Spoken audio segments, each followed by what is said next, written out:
I don't know how many days later, it's weeks later, wake up in the hospital bed, tube coming out of my throat, cords coming off my body. Basically, I woke up on life support, woke up out of a coma, had no idea what was going on. My body was 53 pounds lighter, Wow. cannibalized 53 pounds of muscle mass and tissue to stay alive and survive.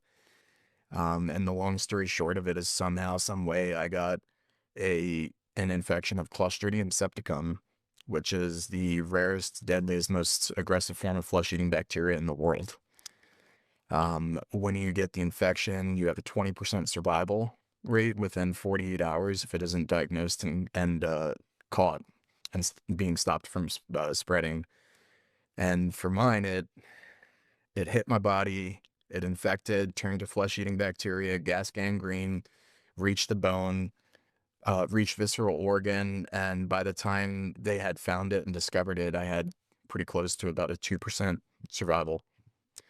And then within 4.5 hours, my wife picking me up and taking me to the ER for passing out and losing consciousness, it rapidly evolved into, screening leg pain, and they already had me back in surgery, doing debridement, cutting out tissue off my leg.